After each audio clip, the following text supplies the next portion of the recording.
Hey, what's going on? We are Pull the Plug Podcast with myself, Mrs. Godzilla. And me, Justin G. Myself, Justin Briner. And me, Sarah M. Pull the Plug Podcast, it's a place where music fans, pop culture nerds, and people who love dick jokes come together each week. A place of worship, if you will. Check us out at ptppodcast.com for all your dick needs.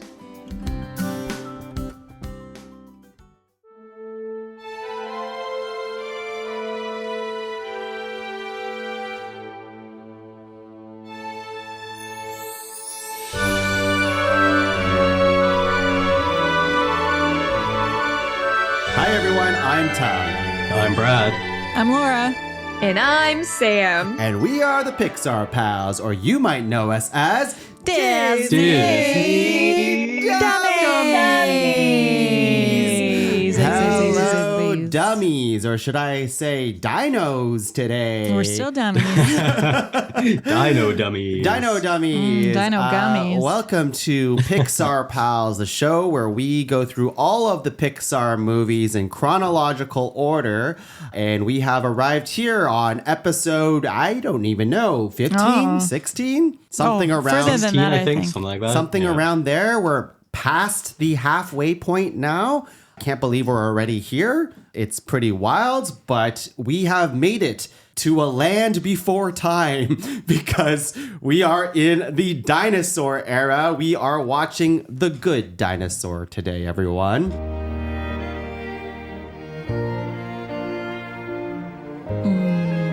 Now, this is an interesting film because I feel like it's a film that slid under the radar when it came out, but this is a perfect way to kind of slip into our nostalgia of the film. So how about we go with Samantha? What is your nostalgia of The Good Dinosaur? Yeah, so I remember the posters and stuff. And I feel like at an animation festival, they maybe showed like the clip with all the fireflies or whatever to be like, ooh. But that was like it. Like there was not a lot of marketing, I feel like, for this movie at all. So I don't think I even went to the theaters for this one. I'm not sure. And I think it came out like really tight, like soon after Inside Out. It might Like it was really soon. Right? Yeah, it was the same year and it was like not that far after and the marketing was bad. So I don't know that I made it to the theater. I certainly don't remember being in the theater for it if I was, but I do remember, I think I must have bought it. I think I do own it on Blu-ray. And I think when I finally did come around to watching it, I mean, I'll save my thoughts for later, or I don't know. I remember liking it, so I've seen it more than once. You've seen it more than once. So have you seen it more than twice? Yes. Okay. This I know. is interesting to me and surprising. That's my nostalgia, I guess. That is fascinating. Brad, do you have that type of nostalgia for Good Dinosaur? Not really. No, I do remember or vaguely remember seeing it in theaters. I don't remember seeing it, but I remember the feeling of seeing it on a big screen with like the fireflies and all that. So I know I saw it in theaters, but I definitely forgot about it.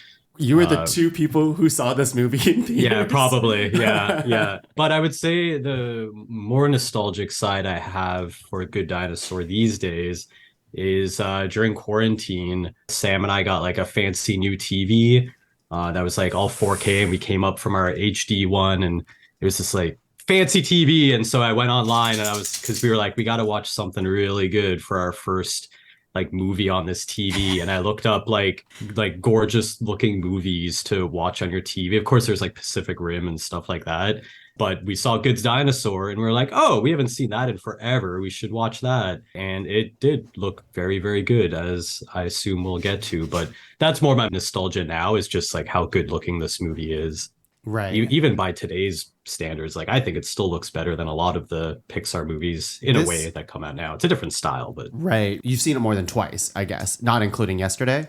Including yesterday, that was probably my third time seeing it. Okay. Yeah. Mine too. And mine are all tight. Like you say, like we were like, oh, I haven't seen it forever. But the first time I've watched it was probably in my tower. So I really have watched this 3 times in the span of like 6 years. By tower, she means like a Rapunzel. Like Rapunzel? tower. Yeah. Oh, that's what I meant. lived in an apartment that I referred to as the tower, and I lived in there that was the house before Bradley and I's other one. So Yeah, I was definitely gonna watched say, this in what the fuck? span. You lived in a tower and now you've downsized to a house? No, it was an apartment. But all I'm saying is I've actually seen this movie a lot in the last 6 years. A lot. Okay. Well, like 3 times in 6 years feels like a lot. That, I for mean, a- yeah, for sure. Absolutely. Laura. Yeah. I remember the poster too. I feel like it's just like his long neck and his head on a dark blue background, maybe. With the spot on him. Oh, okay. Yep. That makes On his sense. head, They had to have yeah. something a little more interesting than that. And I remember coming into possession of a Good Dinosaur watch at some point. Don't know how I got it. Don't know where it went. But I remember thinking about that watch a lot because I kept being like, what am I going to do with this dinosaur watch? So marketing works. Wait, but you didn't, did you end up watching No. the film? So the So marketing, marketing doesn't work. Doesn't work. Watching the doesn't work. film. Oh boy. Oh boy. Okay. And for myself, I have very little nostalgia. I've never seen this film up until yesterday when we watched it. But I do remember the feeling of, because like Inside Out came out the same year. I just double checked, 2015. And that was one of my top Pixar movies of all time. I just like loved that movie. And then I was like, another Pixar movie. But there was just very little, marketing behind it comparatively. And it felt like it truly slipped under the radar, or it was one of those like, yeah, we have this movie, but kind of get it out there and we're going to talk about the next one like immediately afterwards. But yeah, I just didn't hear anything about the movie that really made me want to watch it. I knew I was going to watch it eventually. I just didn't know it would take me, 8 years to do it. But here we are. I have now seen The Good Dinosaur. But let's get into the summary of The Good Dinosaur, a tight hour-and-a-half movie, which I do appreciate about this film. This is coming off just watching Killers of the Flower Moon recently, which is 3.5 hours. This is less than half of that movie. So, Brad, how about you take us away with The Good Dinosaur summary? Will do. I'll try to keep it shorter than the movie. We'll see how I do. Right away, I feel like this movie is just really, really gorgeous. We open on the space with asteroids and you see all the whole asteroid belt. And they're all like colliding around and doing what asteroids do in space. And one of them gets knocked out and starts hurtling towards the Earth. And you're like, oh shit, this is the asteroid that's going to kill the dinosaurs. And you like cut to the dinosaurs. You see them all living their dinosaur lives, having a great time. Cut back to the asteroid. It's like hurtling towards the planet. You're like, this is it. Movie's going to be done. And we're like 3 minutes in. But then sure enough, it streaks across the sky, completely missing the dinosaurs. And then it's boom, flash forward millions of years. Dinosaurs are now the main inhabitants still, I suppose, of the Earth. As far as we know, humans don't exist. We shall see about that. But yeah, these dinosaurs, they're living human-esque lives now. Herbivores are now basically like farmers. We'll meet some carnivores later on. They're kind of like raising cattle, but also farmers. I guess all dinosaurs are farmers now. We're following I did look up what they are. They are apodosauruses, apparently. Apatosaurus. Yeah, that's what I read too, Apatosaurus. Bless you. Yeah. And they're like digging grooves in the ground with their nose, and apparently they make really good sprinklers because that dude can like reach across that entire field. It's pretty nuts. Yeah. They have that was quite the most broad impressive noses for the digging. Yeah, good digging. Is what's his face? I want to say Long neck. Littlefoot from Land Before Time. Littlefoot. Yeah, same thing. Are they the same ish dinosaur? I believe don't know. Littlefoot was what you'd call a long neck, or when we were young, A Bronchiosaurus?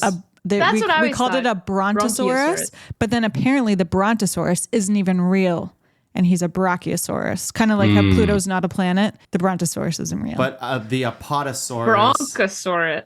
Brachiosaurus. I don't know. I took a whole dinosaur university class, which I thought would be fun, but it was the opposite of fun. You didn't get to watch The Good Dinosaur? I was going to learn so much about dinosaurs, and you do, but it's just way less cool than you think Yeah, it I is. believe that.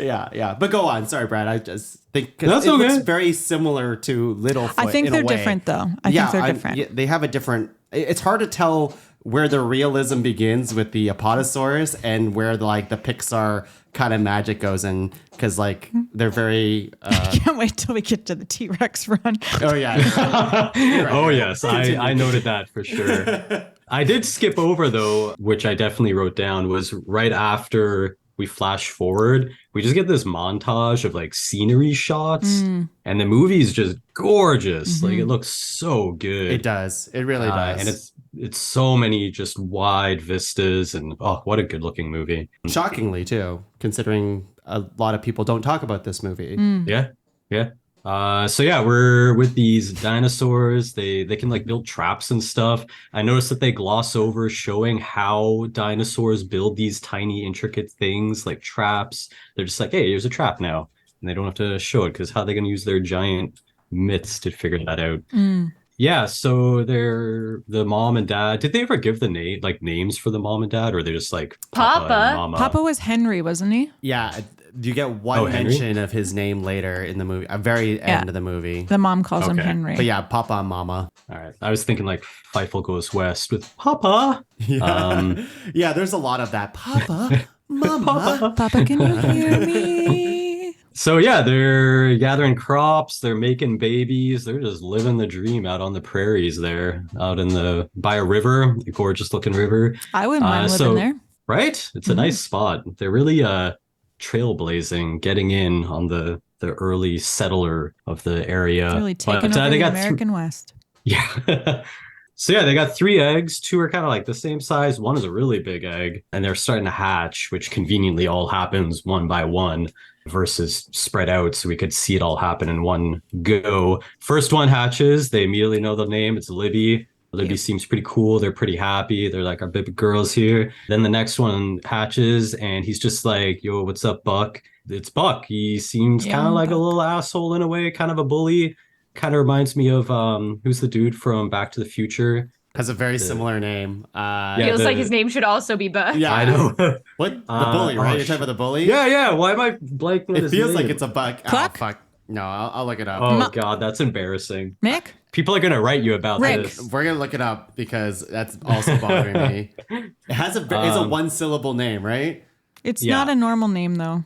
Or not a common name, I should say. Biff. Biff, yeah. Biff. There we go. It's a B name. Yeah. They all sound the same, and I say that as a Brad. Buck has a good little bit at the beginning with him hitting with the stick and stuff like that, continuously. I think that's funny. Yeah. He just immediately finds a stick and immediately starts whacking everything in sight. Mm-hmm. I also guess dinosaurs are just, which I was thinking about. I'm like, yeah, I guess a lot of animals when they're born, they're somewhat intelligent versus human babies that are mush So and dumb. can't move. So dumb. Yeah, human babies are No dumb. survival instincts. So yeah, Buck seems like he would be a bully if they had school, or at least some kind of sports guy. He's the captain of the football team or something. And then the last egg starts hatching, and Henry, the papa, he's like, oh, this is going to be a big one. Can't wait for this one. But it's a teeny tiny little dinosaur in this giant egg. Very, very cute. Very, very scared. I love the shot. I think the egg rolls forward and he's starfished on the back of the egg. Terrified. Yeah. Clinging on for very dear life. scared. Really Yeah. reminds me of our little dog Lucy, who's scared of Oh, Lucy. the little Yeah. shaking, and I was just like, "Oh, you poor scared little baby." Cap is the Buck to Lucy's Arlo. yeah. Yeah, very very cute. And you get a sense of all 3 of their characters just from those short interactions, which is pretty cool. Good storytelling as usual.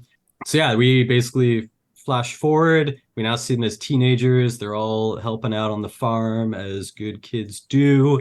They all got their jobs that are kind of related to when we first saw them born. They can chop down trees with their tails and stuff. They got some strong That's tails. pretty cool. Yeah. And so Arlo's main job, it seems, is to feed the chickens, but he's very scared as he was when he was hatched. So he's all like trembling, going into the chicken coop, and he saves this like little chicken, this little chick, right? That's what baby chickens are called. And very cute again, giant eyes. That's always a solid win for baby animals, is to give them giant, shiny eyes.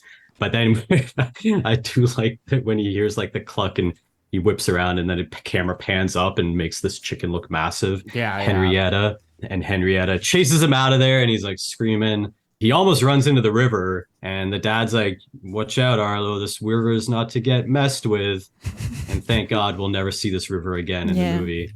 So the dad has built this silo out of rocks. Yes? To the river? To the silo? The river or the silo? Or the dad? To dad. To the river, but also to Henrietta. No. Oh, good one. Laura would disagree entirely. Dislike. I know. What are I they? know. Are they ostriches? They're like dinosaur ostriches. They're chickens, right? I think they're They just are like not dinosaur chickens. Yeah. And Hank, this was going to be a hot take, but I have to ask a question now. Why did dinosaurs need chickens if they're herbivores? Herbivores? Yeah, Herbivores. Herbivores. It's true. Why did they need chickens? They're eggs. They're herbivores. But they're herbivores. They only eat herbs. Wow. My God, you really shattered my... They're feathers. I don't know. Maybe it's for when the predators come, they can be like, here's a chicken. Sacrifice. Eat this instead. An offering? Yeah, they sacrifice the chickens for a good season. That's it. Good crop yield. Yeah, I guess maybe they got to do something with all those leftover seeds. Yeah, but they're farmers. All farmers need chickens, Laura. They don't even have enough corn to feed themselves. What are they doing keeping all these chickens? Maybe they're trading. They're Who are they trading tongue? They don't even have thumbs. They don't even have friends. They don't. No friends. They have none of these things. Yeah. I was thinking about that at one point. Like, there's two brothers and a sister, and I was like, where are they going to meet other dinosaurs? Yeah, well, that's another thing that I wrote down later. But it is. It does take. Well, I'll say it now. It takes 36 minutes. I paused the movie, but that's the time that you meet another dinosaur in the film besides the core family, and it's like, wow, that took a while. The movie's not called Dinosaurs. It's a good dinosaur. Yeah. True. Yeah. It's you're right. Good Yeah, dinosaur. singular. So the dad, after this whole river almost debacle, he turns everybody's attention to this really cool silo he's built. It's very impressive. It's full of corn, and he's like, these damn critters, they keep getting our corn. And the mom's like, yo, you did a good job. You should put your mark on that. And he's like, only if you put your mark on that. And it's very cute. And then they put the mark on it, which is their paw print. And then the mom's all like, oh, did you put yours higher than mine? And he's like, it's the angle. And they have this little family banter between husband and wife. Very cute. And I hate it. You hate the banter? I hate the whole silo. The whole mark business. thing. I feel Or like just they're the making silo? each other earn their place in this family through labor, and I don't. This watch through, I was like, this is brutal. Yeah, This that was going to family be sucks. something I brought up later. It's very on the in, like, hot nose of takes. making your mark, and they literally make a mark on this silo. It just, I don't know. Yeah, also, like, how it's does it icky not to wipe me. off? It's mud. I gotta say though, like in the times of the dinosaurs, like I doubt that they did anything that wasn't labor. Like I get it from a 2023 perspective. We don't want people to have to earn their place through labor. But like, what else were the dinosaurs gonna do? But it's like he's not gonna love his child the same if they don't like. The way that it's centered is like, I won't love you if you don't make a mark. If you don't achieve like, your sure, potential. you need to pull your. I get what you're saying, and it's like, yeah, you gotta earn your keep, I guess. But I don't know. The family seems kind of shitty to me. Well, the whole timeline, Hot the whole takes are timeline flying is also early. a little wonky in this moment because the kids want to put their mark, and the parents are like, no, you have to earn your mark. But then it cuts to them doing work. But is it like just literally in that day trying to get their kids to finish their chores? Or is this like a year later and they're still trying to earn their mark? Like, It feels like my months. sense was it was like the day. And they're I just thought it was like, months as felt well. like months? Yeah. That's Yeah. intense. That's too much. I thought years. No, because they didn't Yeah. grow up. But I did mean, they? I don't based on remember. some of the other characters we're going to meet soon, I think we can confidently say that Pixar just kind of says fuck off to any real timeline in this movie. It's So very true. Yeah. we can probably let that one slide. I don't think that matters. Yeah. So yeah, all the kids are trying to earn their mark. Buck clears this field of trees. And the parents are like, you chop down trees, you get a mark. Libby is plowing the field like we saw the dad do early on. They're like, good job, you plowed a field, you get a mark. And Arlo, meanwhile, every time just in the background getting chased by chickens. And the dad's always like, he'll get there, don't worry. He'll earn his mark. He'll be worth something someday. I also hate it now that the more you... Not. It's actually, I'm sorry for throwing us off again, but it reminds me of Brother Bear a little bit. Brother Bear, they have something where you got to earn your place, your like a totem or something like that. Whatever. But with that, it's like a whole tribe. And at least with that, it's like there was a history of this entire clan, if you will, that needed to do this thing. But this is just the mom and dad making up a dumb rule for this family. It's dumb. It's just like, well, this is our thing now, and you guys don't have your marks yet, but we do. I don't think we get to say that it's dumb. We don't know dinosaur traditions. We don't know the history behind it. If I haven't brought it up before, maybe I haven't. But my friends and I got talking about Pixar movies one day, and my one friend was like, yeah, they're all like somehow tied into like jobs and work and this and that. and so I've probably brought this up. But the second, this movie started, I was like, oh, very much about work. Very much you're not loved unless you do your work. What's your job? Corn. You got to try hard. Yeah. You do your job without complaining. If you fail, it's not good enough. Yeah. So. Well, Arlo has definitely been consumed by this cult of needing to work, and he is desperate to get his mark on the silo, determined constantly. So he's like, fuck these chickens. I'm going in. I'm going to get this done. And Buck is in there, and he's like pretending to be all hurt and banged up, like Henrietta beat him up. And so Arlo's like, oh no, and try to help him out.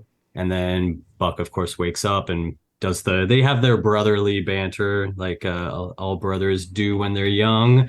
But then it ends with Buck saying that Arlo is a coward, and that's not cool. And I feel like that's when the dad steps in, and Arlo is very frustrated, doesn't feel like he can earn his mark, and he's super sad and kind of like takes off. He's like, I'm not a coward, and like leaves. So it goes to the nighttime. His dad wakes him up. He's like, I'm going to take you to this field. He's like, I got something to show you. But Arlo is like super scared because it's a dark field, tall grass and all that. And then this is where we get, I think maybe one of the only iconic visuals from this movie is like the firefly setting. Or I guess maybe it's the later one, but this one's really good too. The dad like brushes the grass and blows and fireflies come up. And the dad says, sometimes you need to get through the fear to see the beauty on the other side, which I guess translate to work harder. It's a very Mufasa and Simba moment. This whole movie is the that. nighttime. Yeah. I mean, Henry. Yeah, I'm sure we're going to bring it up a few times, but this movie borrows a lot from Lion King. He does. And I was going to look it up. I think this movie is earlier, but another thing that it borrows, or maybe not even borrows, but I was wondering when the live action one came out, because I feel like the live action one was like, look at us doing National Geographic, but actually it's all animated. And I was like, I feel like this is Pixar being like, yeah, we can make National Geographic looking scenery too. But I don't know if they were actually like in the same timeline of each other or not. But I just felt like there was clearly a choice made here, because the character designs are so cartoony. Like they're cartoony to the max, but then the backgrounds are like hyper realistic. And I was like, I feel like that was such a choice. And it makes me wonder, especially with the bad marketing and everything, if this movie really was just like an experiment. I don't know. It kind of feels like it, honestly. Yeah. I mean, you're talking about Dinosaur, right, Sam? No, I'm talking about this movie versus like the live action Lion King, like both. Oh, the live action. Live action Lion King came way later, though. I think it was like maybe 3 years after. Oh yeah, like it came out. It might have been in development, similar timeline. It probably would have been in development. Yeah. Because I think it was like 2018 or 19. Right, and so we would have known that they were doing like this hyper-realistic like thing. Yeah. So I don't know. Yeah, this is obviously earlier. So in that regard, like this movie did like the National Geographic realism first. I don't know. Yeah. It's just it's so crazy. So yeah, they've got this really nice field with the fireflies, very beautiful. The music's swelling. You get like the running through the field montage, father-son bonding. It's just all very cool visuals at this point. So the dad's like, you know what, buddy, I got a job for you. And then it goes to the next day and they're by the silo and he's like, you're going to catch this critter, which immediately seems like a much harder job than the one that he already couldn't do to me. Corn. And he's like, here, this net's going to fall down and you're going to like, I wrote trappy, trappy, smashy, smashy, because that's what Arlo's got to do, which Arlo obviously doesn't want. I think he smashes a pumpkin. Maybe. Yeah. They have pumpkins, so. I guess, on the farm. Yeah. You'd never see that again. Maybe that's how they use the chickens. They smash the chicken as practice. For smashing We got to find a pumpkins? reason to have these chickens. Yeah, exactly. Yeah, maybe the chicken dinosaurs have pumpkin eggs. Yeah, it's a strange ask from the dad in the way that's like, okay, well, the dad already set up the trap. Arlo didn't have to set up the trap at all. All Arlo had to do, was kill something, which is way hard. Yeah. Which is another insane thing to ask your son to do. Yeah, it's like, okay, if you don't want to feed the chickens, then the next logical thing is kill this helpless animal. Murder. Yeah, it's a pretty crazy request. But the dad's like, Arlo, if you succeed, you'll get this mark or get your mark on the silo. So he's just manipulating his child into murdering another animal. So we get it's a fun little sequence of Arlo on high alert, watching out for the critter that's getting into there. He's acting all tough. I think he's like being like, what, to bugs and stuff. Like he's acting all kind of like Simba. I like that. Yeah, Lion King, the reference. Yeah, the trap goes off. Arlo like creeps over, instantly scared, of course. And he sees the critter for the first time. And oh my God, it's a little human. Which, we didn't know humans existed in this world, but they do. Mm-hmm. Well, not yet. He doesn't have a name yet. For now, it's just the critter. So yeah, I think I kept writing like the boy or human or something. So bear with me in my notes. But so the human boy is just like getting choked out by the net that he's in, I guess. And so he's getting suffocated. Arlo cuts it. And then the boy is immediately interested in Arlo. And he's like, oh, you can see in the eyes that there's some kind of connection there, like an animal recognizing that Arlo saved him. So the boy's creeping closer to Arlo, trying to like feel him out, see what's what. Arlo's like scared and backing up and trips over a rock and screams. And then the dad comes running around the corner just in time to see the human run off. And he is pissed. It's like, what the fuck, Arlo? You had one job. You just had to murder this innocent animal. He's talking to him like an employee, like a bad boss would. Yeah. So he's super disappointed and mad. And he's like, come on, we got to kill this thing. Because it keeps stealing the corn. And that's what they keep coming back to. They're like, we're not going to have enough corn if this one tiny animal keeps eating it all. Yeah. Yeah. So they leave the farm. They go over this make this fence that they'd built. They go over the fence, and the dad's just like on a mission, like laser focused. Got to get to this thing. And they go up into like the mountains, and storm starts rolling in. Stuff is clearly starting to get bad. Arlo trips, and I think calls out to the dad. And that's when the dad finally snaps out of it, turns around, and realizes like, what am I doing? I'm dragging my son through the mountains into a storm. Like murder this tiny animal. Mufasa would never. Mufasa might. So he realizes he took things maybe a little too far, just a tiny bit too far. And the storm is getting much, much worse now. So they're like, okay, we gotta get back home from where they came. But the water is starting to rise pretty fast. And like, oh shit, it's a giant flash flood down this river. And the dad like tosses Arlo up, much like Mufasa to Simba in the canyon. It's so similar. The parallels. Now that you've said that, Sam, as I'm reading all this, I'm like, oh my God, it's like the same thing. Did you not notice while you were watching, Brad? I didn't make that. Well, there were way. scenes here and there, but now that I'm like talking about it, oh it's my like God, just the really fact that even the elevation of where his dad is compared to Arlo, and it's almost as like, I feel like they Scar, shot. help me, They almost. shot over Arlo's right shoulder, but they shot over Simba's left shoulder, so slightly different. But it's shocking to me that they let the animators make like a scene that was so the similar. flash flood, it felt exactly like the stampede, right? Yeah. Like the way it's In like hindsight. coming towards you, I'm like, that's it. Antelope. Yeah. In the ravine. I think I was just too mesmerized by how good the movie looks with the water and all the trees and the rain and all that. It's just such a good looking movie. So yeah, the dad tosses him up, saves him, and I forget his last words, but he basically just like looks at Arlo, and I think he does says, a haunting glance, which I always think of when I think this movie, since I've seen it 3 times now. But the way the dad looks up right before the like store, it like cuts to black, but you see the like water. It's very like traumatizing. I feel like with like Mufasa, like he kind of like fades down, and then we go see him after. But this one, it just feels so real because it's very abrupt. It's like water. You see the dad's face and this like horrified look, and then it just like cuts to black. And I don't know, that part like something visceral like happens to me when I watch it. Doesn't feel like a children's movie at that point. No, it's like that part is so dark to me. I'm just like, oh my god, like the soul in his eye, like it creeps me out. Yeah, it's a very visceral and intense moment, which I think is partially because the effects of the water and stuff is just so realistic. It's very intense. So cuts to black, go back to the home. Arlo, I guess, made it back okay because he's there. They got the grave for the dad, and the mom is just straight up like, kids, you've been working super hard. That's awesome, but you need to like triple how hard you're working. You need to go even harder now. So Arlo's just like, I got this, like I can do this. And he's determined to help even more now. So Arlo's putting corn in the silo because he takes like a whole bunch of corn because he's like, I can do more. And he finds the human boy in there, and the boy's just like eating everything. Also, mom's pissed. Getting worked hard now without the she's bags under her eyes. Time. Yeah. Oof. Yeah, she looks tired and defeated.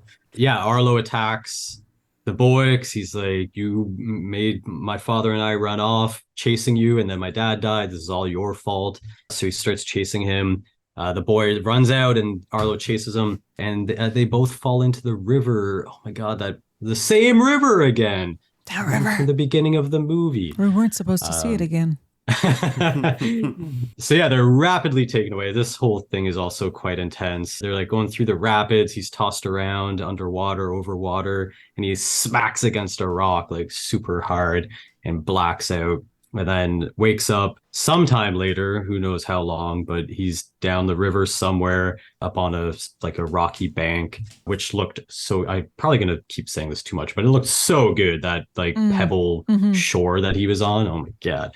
So he's all banged up, like his one elbow or his front elbow is just like red and messed up. He's got like red on his head. He's clearly been very, very injured. And yeah, he finds himself all alone away from home. He's kind of in this, what is it, like a cove, would you call that? Where it's like cliffs all around him, and it's just like a little bit of a beach. An alcove? Is this when it's dark? No. Is it like nighttime or dark? No, not yet. Daytime, okay. Right? Yeah. This is when he like first wakes up. Yeah, it's daytime. Morning. The little boy, the human boy, like pops up over the top of the cliff, and Arlo sees him, and he's just like, you little shit, and climbs up after him. In those words, he says that too.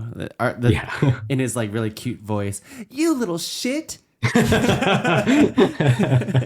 Yeah. So the human runs away. Arlo climbs up. I guess I'll just start calling the human Spot, because we're gonna get to that point. It'll be easier than saying the human constantly. So, every time you say the human boy or the boy, I don't know why, but I'm thinking of Danny DeVito being like the boy's hole. Yes.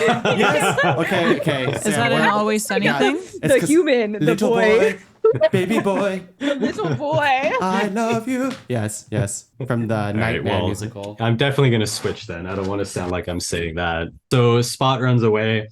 Arlo climbs, gets to the top of the cliff, but Spot is just gone. Arlo doesn't see him anywhere, so he keeps walking. It's like, yeah, scared off Spot good. Gets to the top of the mountain that he was on, and he doesn't recognize anything. We get like this beautiful vista that we're seeing, but he's like, I guess I'll just follow the river, because earlier on, before the dad passed, the dad was like, no worries, like you just always follow the river, it'll always take you home, or go up the river, I guess. So Arlo's like, all right, I'll follow the river. Starts his journey, immediately realizes he's super hungry, finds some red berries, and he's just like, these are pretty tasty.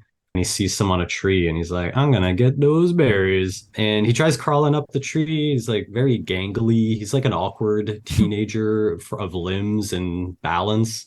He's always ran kind of weird ever since he was born, right? Yeah. He's just kind of like, I don't know. He's all limbs. Gangly, yeah. He's like a permanent Not his teenager. fault. Yeah, I don't know, I'm just saying. limbs.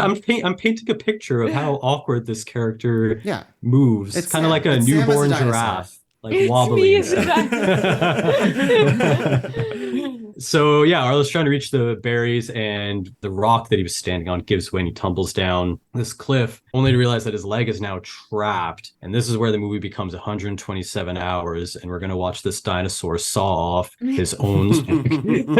No. So it's nighttime now, and there's weird noises everywhere. It's very spooky. Arlo hasn't been able to get his leg out of this rock, and he just ends up, from exhaustion, probably just going to sleep. Poor little guy. or This passing part out. seems scary. I have this written in my notes. I don't even have a ton of notes for this movie, but here I just have being left alone like that would be scary. And it's like, I know we're supposed to think he's like a wuss and like just like a coward, but I'm like, no, this is like genuinely terrifying. Yeah. Oh yeah. I think both can be true in this situation, but it would be scary even for a braver person. Yeah. I'm For like, sure. yeah, Dinosaur. this is fucking Oh, yeah. scary. Like the majority of what happens to him from the at this river point on. is like pretty objectively Yeah. scary. Yeah, Yeah. being like trapped in a rock on like with all these animals around, so pretty spooky. So yeah, Arlo wakes up. He survived the night. I don't know how he wasn't eaten. I guess there's no other animals that we know of in this entire world, because I feel like a predator would have like smelled that blood or something and come in. But nope, he's good. So survives the night. He realizes his foot has been dug out, and he sees little like seemingly human paw prints around. Did the Spot save him? Who knows? But I think we're supposed to believe Spot saved him. So Arlo continues his journey. Starts raining pretty hard, so he decides to make himself a shelter. We get that fun little sequence of what are they, like shrews or something? These like fluffy, tiny. Oh yeah, they're cute. Yeah, like they look mouse things. They look like King Julian. Oh, those guys. Yeah. Yeah. And there's a fun back and forth between Arlo trying to build a shelter and this animal that's watching him. Oh, the Spot shows up bringing food. And I feel like at this point, I mean, it was already pretty obvious, but at this point, it's very obvious that Spot is clearly supposed to be like a dog. But beforehand, it was like here and there. But I feel like at this point, with him bringing food and the way he's acting, you're like, oh yeah, they're treating this child. I as thought though you were going to it's a say dog. it's very obvious that Spot. I didn't say before, but Spot Fox. Yeah, Spot Fox. We're treating him as a dog because that's what he is in this movie. So I feel less weird about saying this kid fox. But I mean, come on. Also, he fucking bites off that bug's like head. Oh my gosh. Oh, Yeah. yeah. Decapitates it, and it's like there's a few moments in this movie I'm like, that's violent. Yeah. Yeah. like legitimately, and they show it, and I'm like, what the fuck? Unexpected.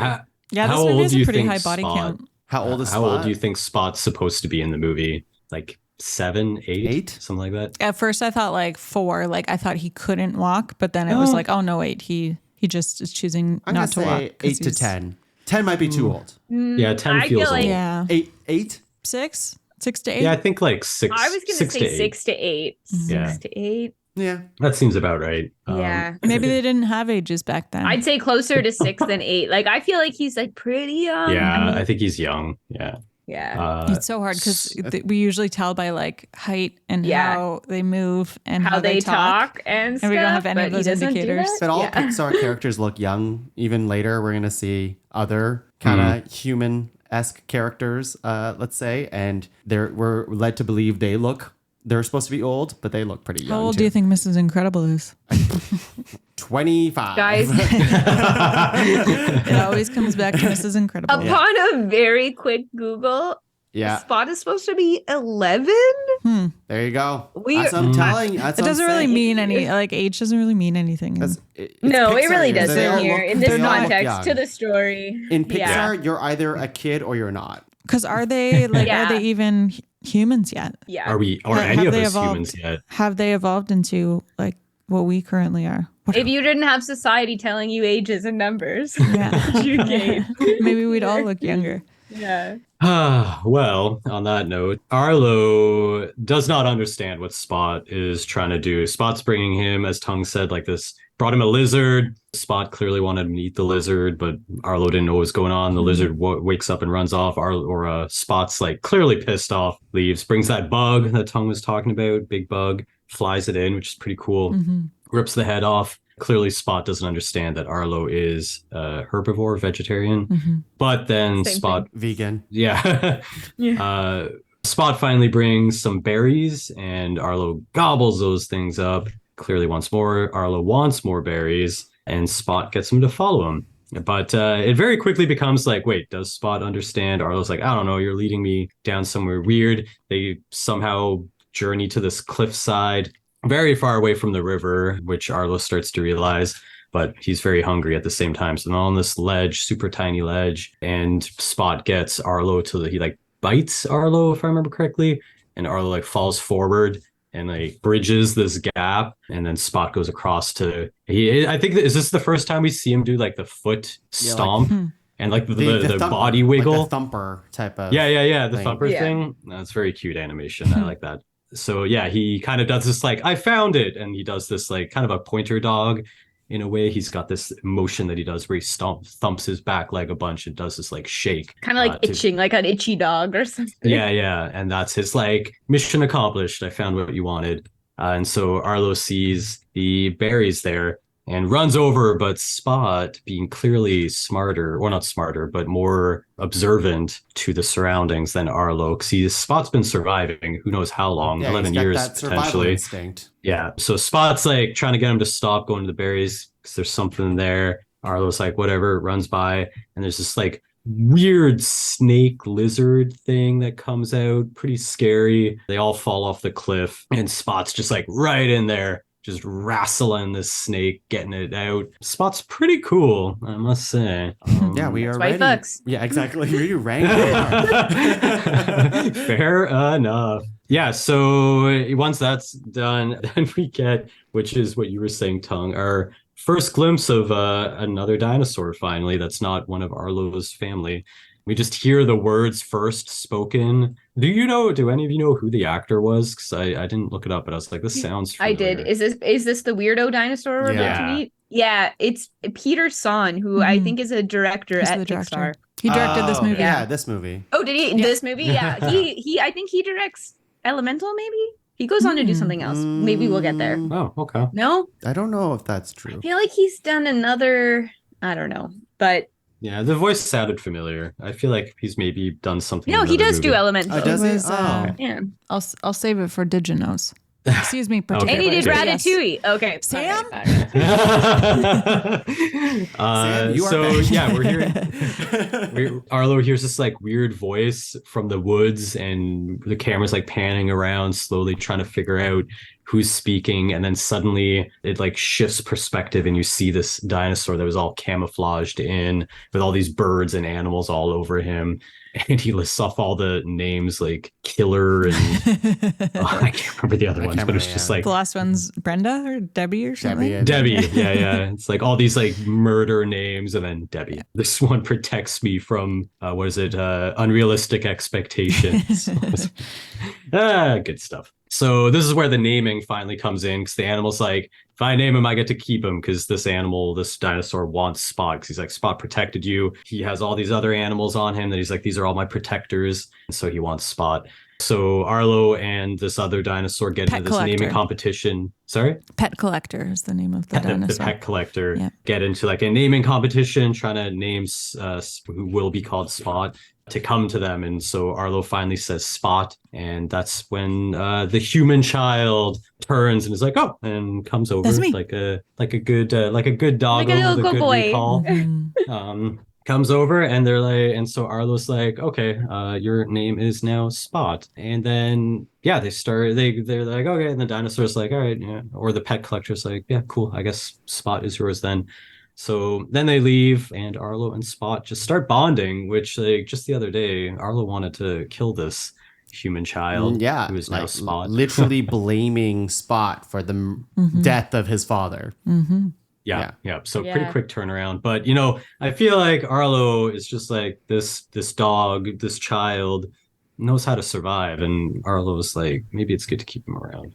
Yeah. Maybe he was playing those cards. Who knows? So yeah, they start bonding. There's a good little sequence with these groundhogs, I guess, where they're like blowing into the holes. Oh yeah. Fun little game there, and Arlo blows them all up really high, and they don't like that. These little animals that chase Arlo off, and they fall into not a stream, I guess, like more of a pond. Luckily, because we're never going to see that river again. I tell you what, it's now we're at this like very clear, beautiful pond, and Arlo can't swim, which I feel like they didn't really establish early on, but I guess that's also why it was a raging river. But anyway, here's where you find out he can't swim. He sees Spot swimming though, like a good doggo. So Arlo starts mimicking Spot and immediately learns how to swim because it's just that easy, everybody. And comes out of the pool covered in leeches. Yikes. Have any of you ever had leeches on you? No, thank you. No, it sounds You? terrible. I have, yes. It's not fun, but manageable. They're like vampire slugs, right? Yeah, I don't like Yeah. it. I was gonna say I would not be cool about it. I was gonna No. say, did someone pee on you? But that's jellyfish. Yeah. I I think If it's like someone a did that to you, lighter. and then they realized it was jellyfish. I'm like, oh, sorry, Brad. I think it's jellyfish. No. Sorry, Oh, I peed on you. oops. Yeah. I think if I remember, I think it's like either salt you can use or like a match, like a little bit of fire. 'Cause you don't want to just pull it right off. Yeah, because That's a big no-no. they're right in there, right? So Oh yeah, they're like latched on. yeah, that Ugh, You don't pull leeches. them off? I thought you pulled them off. no, you don't. No, you need to have them like let go and then take them off. Oh, Yeah. yeah, they suck. Yeah, it's so gross. I would be like very bad in a situation where I got leeches because I would like disassociate from my body. Same with ticks. Ticks and leeches. Anything leeching onto me, I feel like hard no. Like Yeah. I feel like much like a tick, you could obviously just rip it off, but you're not supposed to. That could get infected and it's not good. Yeah, you probably can find a way to do. I don't know. Ticks are like you got to get the head and then you got to like twist it. Yeah. A We have little a tick bit kit, everybody. Yeah. You come to us if you got a tick. Yeah, drive 6 hours and we'll get the tick off of you. So yeah, leeches, pretty gross. These are like dinosaur leeches, I guess. Not fun, I'm sure.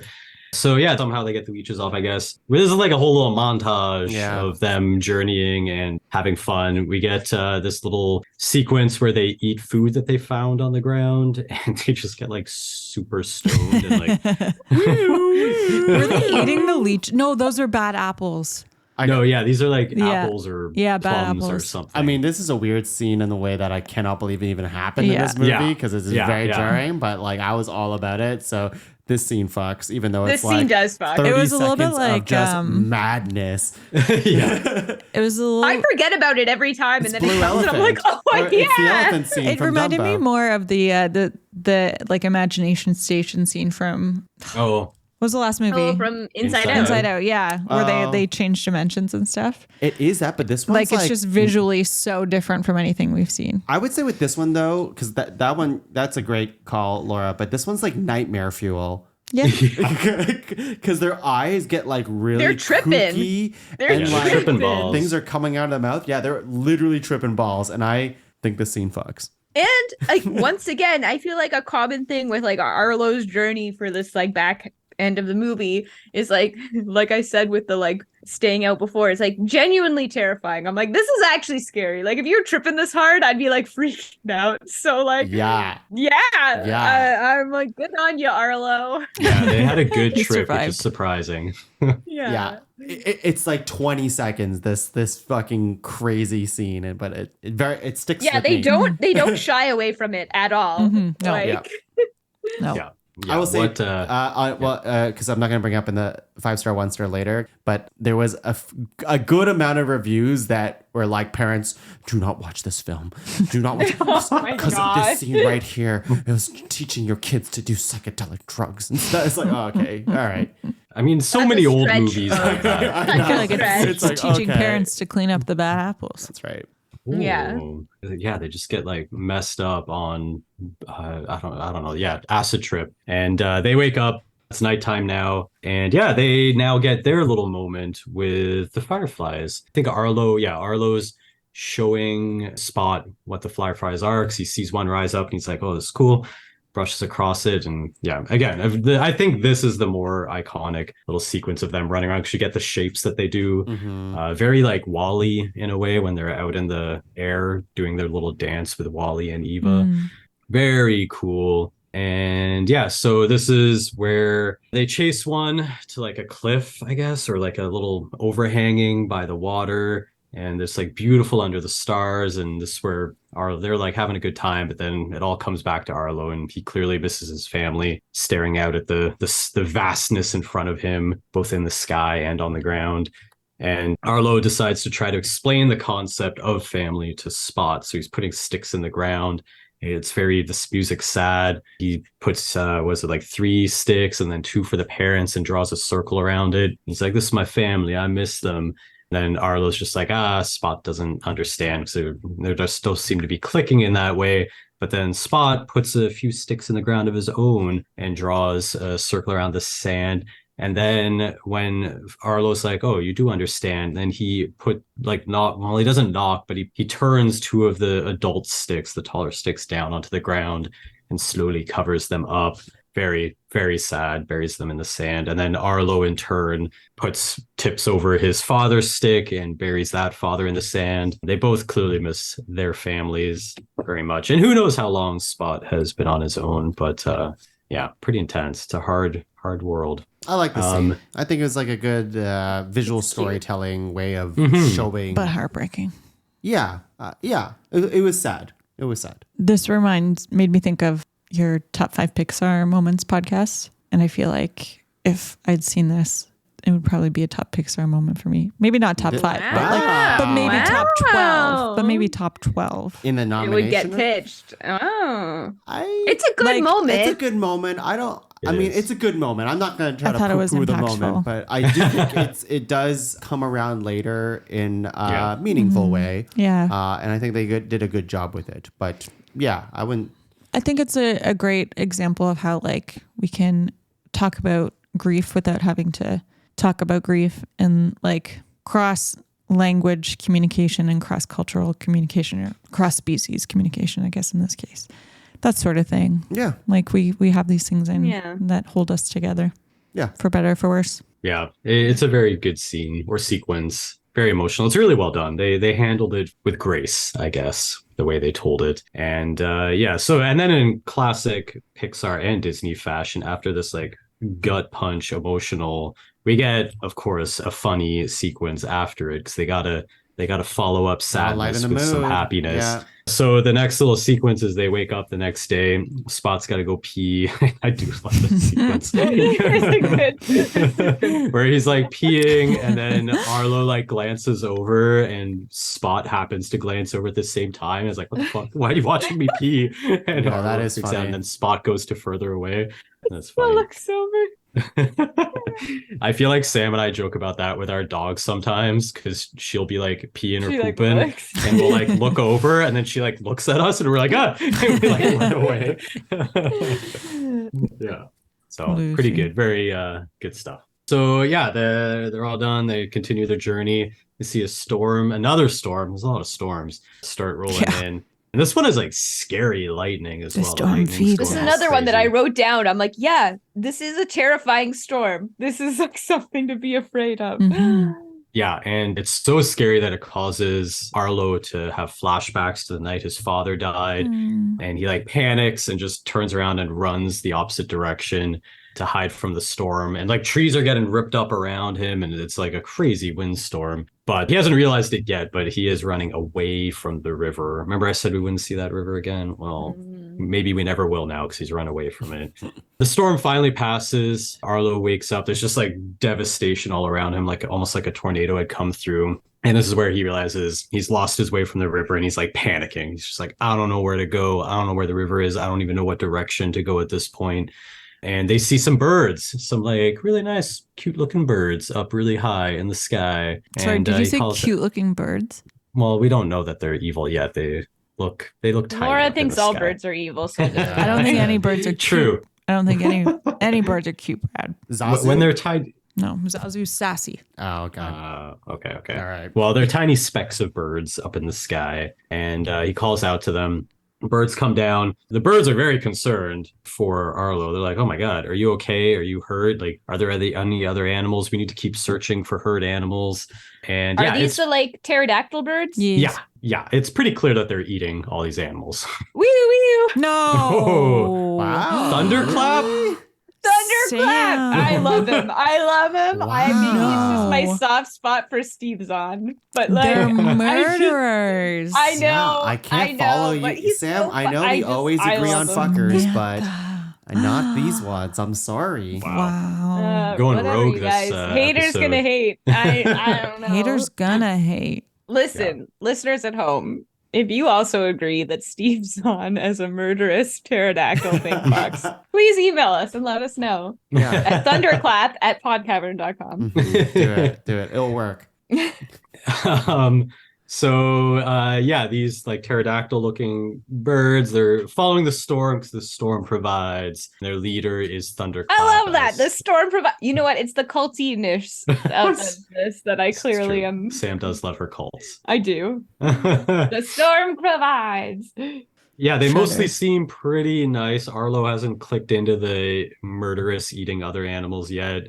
So they thunderclap and the other pterodactyls. I'm assuming they're pterodactyls, but they look like them. So they manipulate Arlo into helping them. So they're like, "Oh, we found this hurt little animal over here. We need to save him." So Arlo goes over, helps him save, and then they immediately eat this animal, which we could all see coming, except for Arlo. My goodness, Arlo. He needs But it happens in also, I think it's this one, in a violent way too, where it's like one of them is biting on it and the other one grabs the tail of it. But he like shoves it in his mouth and then the other grabs it. And they're like tugging on it. And it's like, well, that animal's clearly dead. And now it's just kind of animal cruelty type of interaction. Yeah, it's intense. I feel like this bit is the inverted, like opposite bit in Finding Nemo, where the sharks are all like, "Oh, like whatever," but then they end up being good sharks that don't want to eat them. But in this one, they're like, "Oh no, we're cool," and then they all eat. Yeah.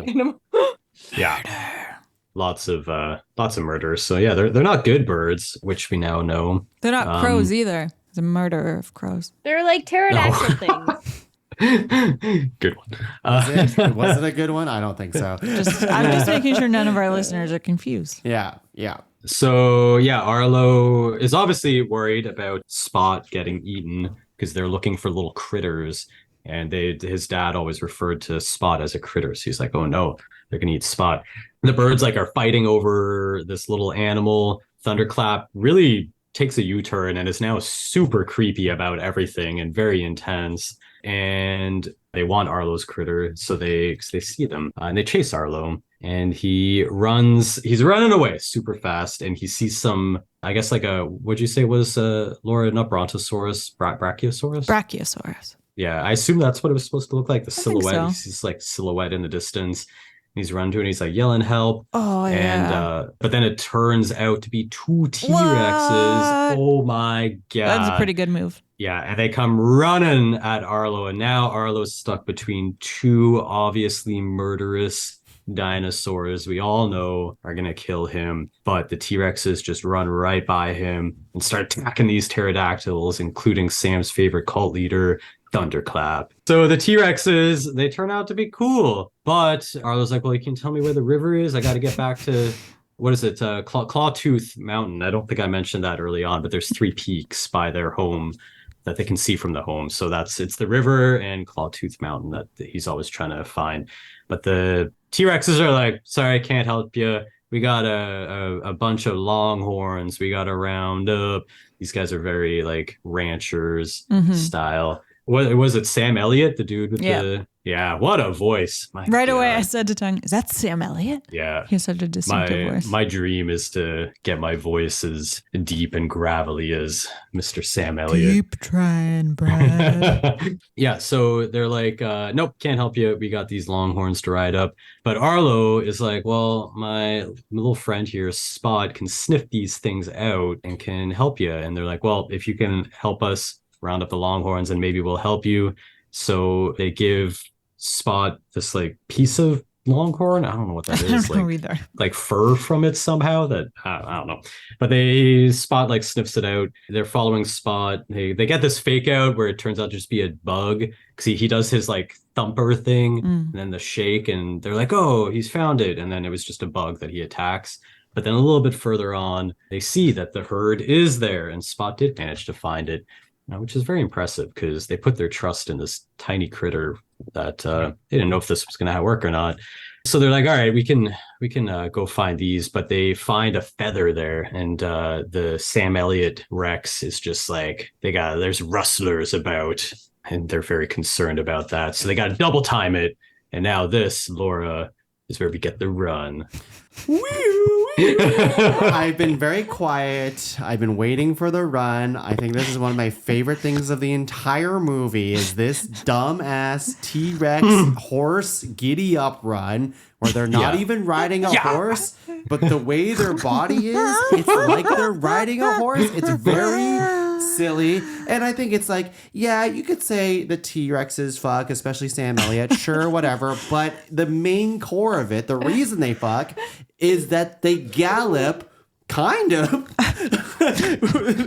like horses. It's just so ridiculous. It's so stupid and it makes no sense, but that's the type of decision I'm all for in this movie. Their top half moves as if they're sitting on a horse, and their bottom half moves as if it's the back half of a horse. Oh, yeah. But the horse has no front half. This was definitely an obvious decision. Yeah, it was to like do the gallop of a horse for their back legs, but then the front is like as though they're riding, and their top half doesn't really move, but their bottom half does. Yeah, it made Laura laugh a lot. It made me laugh a lot. I feel like, I don't know if it was the animators or the director's choice, but they just like force us to watch it. Like there's nothing else to look at on the screen except for those T-Rexes running. They do it a few times, and they do go giddy up.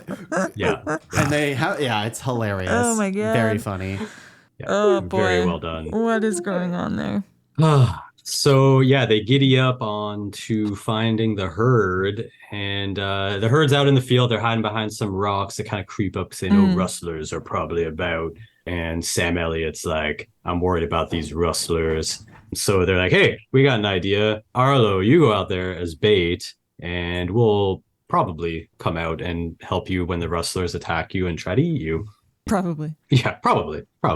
So Arlo makes his way out to this like rock in the middle of the herd, gets up on it and tries to like yell, but it just comes out as like a really tiny squeak each time, which is very cute. But then Spot bites him because Spot can understand everything that's going on because he's 11. This all makes sense. And bites him so that he yells.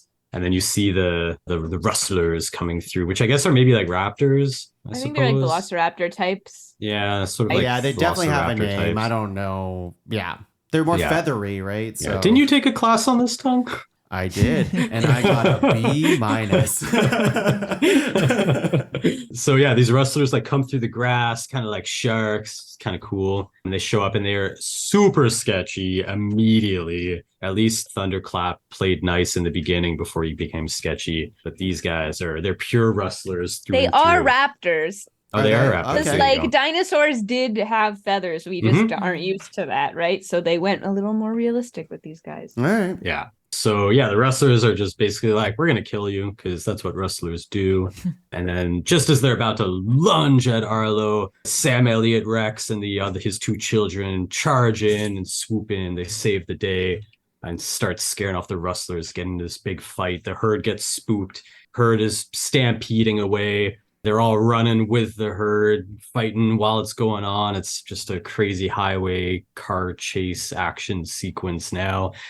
Sam Elliott Rex is taken down by two of these rustlers, and Arlo finally gets all brave and runs in and like headbutts one of them off. And I think like tail thwips the other one off. It's just very, very impressive. Arlo really found his gumption. I mean, I feel like Sam Elliott would bring that out in you.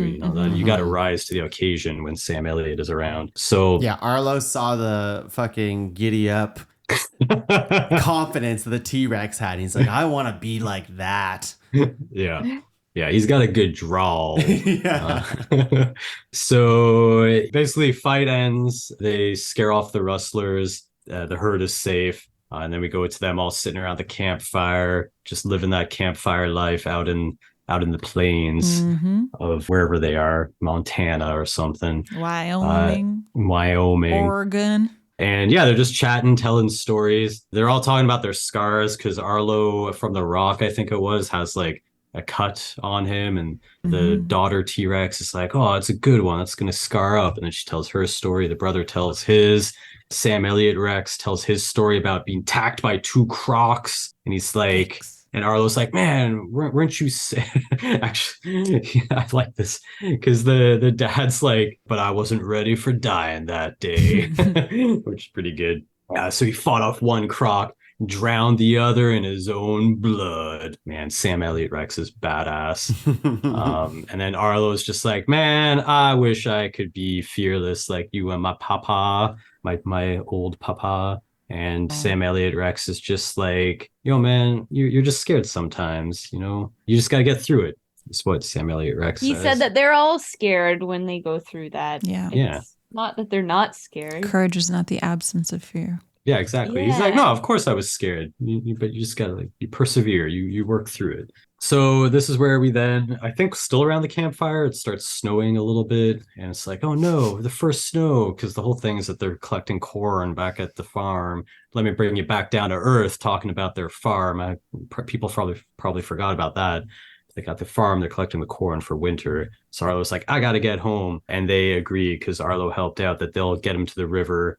And so then they're like, yeah, let's go, giddy up. And then they do their little horse trot ride as T-Rexes towards the river. So on the way, on their journey, Sam Elliott Rex is like, Arlo, that herd's like getting away over there. I need you to pull him back in. And Arlo runs over and manages to redirect the herd. And this is like, aside from saving Sam Elliott Rex, this is like the first, I feel, because his dad kept giving him tasks and he kept failing. Whereas now he was given a specific task, and Arlo passed that. So I feel like you can kind of see the growth in him. So they come around a corner and Clawtooth Mountain comes out in the distance. And he's just like, yo, that's the mountains I've been looking for. And they're like, okay, we got to part ways. Sam Elliott Rex is like, you're one tough kid.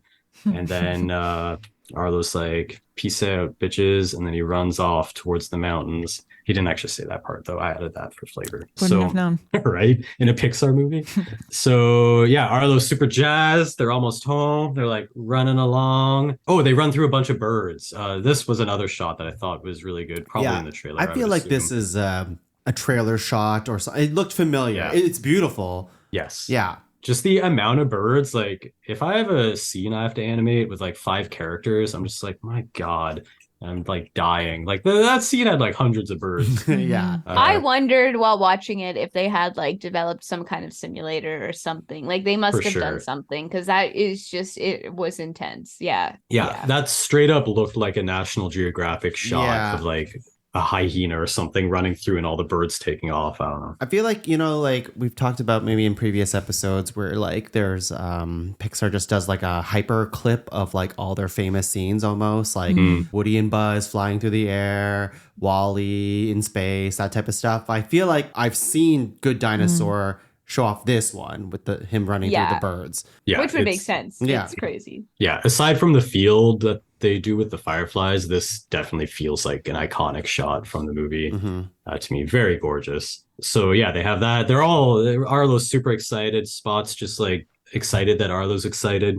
They're running up a mountain. Arlo's like tossing them up in the air because they're getting closer and closer to home. And Spot starts going through the clouds because they're getting so high up. And then you don't see what Spot sees yet, but he's just like, oh my God, I think you see his face as he goes up and the light hits him and then he comes back down. He's like, oh my God. And then they finally get to the top and it pokes through the top of the clouds and you get this like beautiful shot of Arlo with Spot on his head in the foreground and just like clouds along the ground all the way to Clawtooth Mountain and the sun's like setting. It's a very nice shot. He is flinging that kid in the air.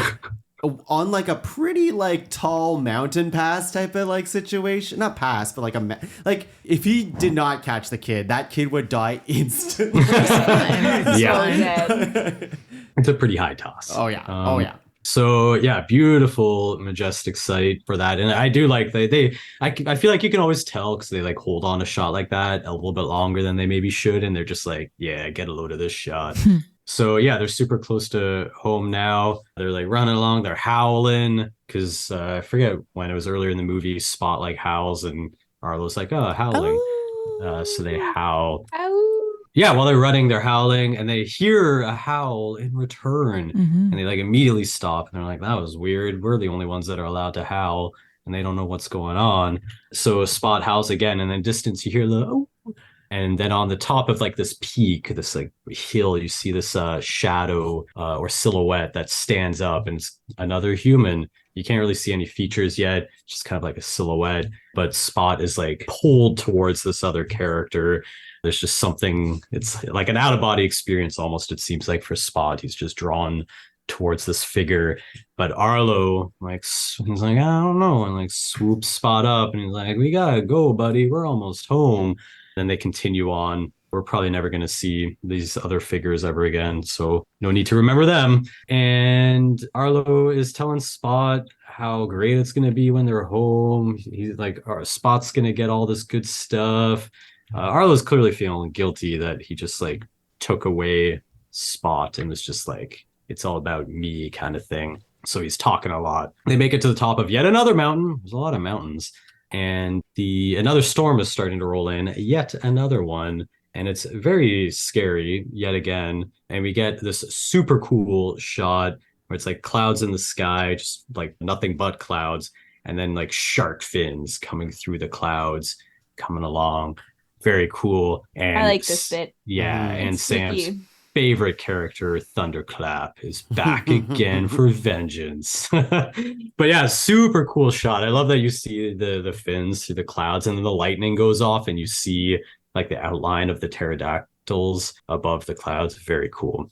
Very cool idea. Whoever came up with that should get a raise. So the birds immediately swoop down. There is no friendliness this time. They just immediately start attacking Arlo and Spot. They grab Spot and fly away. They push Arlo over. Or sorry, he's on the edge of the cliff. And I did right. I was like, he kind of slips, but the one pterodactyl also kind of pushes him. So it's kind of both, but he ends up falling over this like little cliff thing. I feel like he was starting to slip and then the one pterodactyl saw the opportunity and pushed him. But yeah, it was kind of a murky thing. So Arlo falls down, gets caught up in vines, much like Simba did in Lion King. And yes, he's forced to be shackled by these vines and watch as the pterodactyls fly off with Spot, and there's nothing he can do. And then a rock falls and knocks him on the head, almost knocking him out. And his papa comes to him. Oh my God, Eureka, the dad was alive this whole time, everybody. Saves Arlo. Another from Lion all King the vines. 1000% Lion King moment here.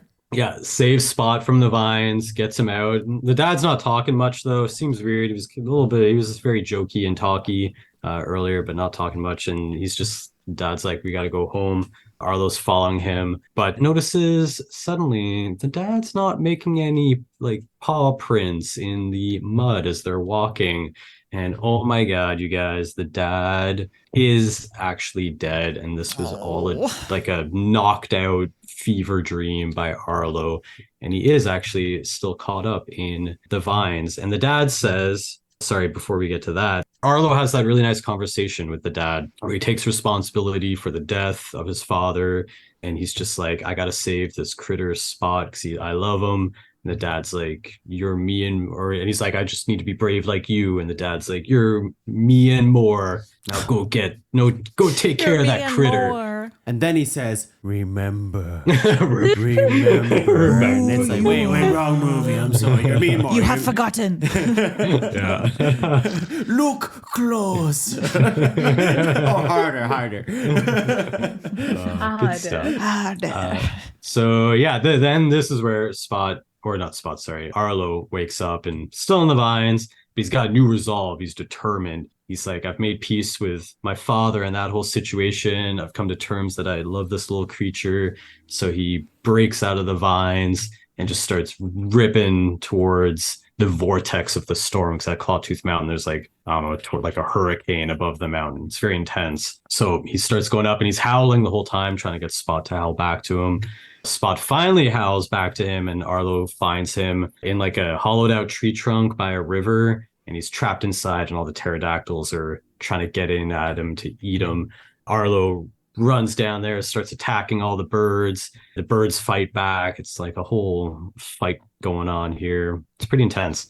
Oh yeah, Arlo gets dragged away. Arlo's getting dragged away from the tree, and he notices the river starting to rise. Which I was joking before where I said we wouldn't see this river again, by the way. The river is now back again, and it's rising again. I love when a joke is explained. So that's not sarcasm. Laura literally loves when a joke is explained. Time just explained my joke. Yeah. Perfect.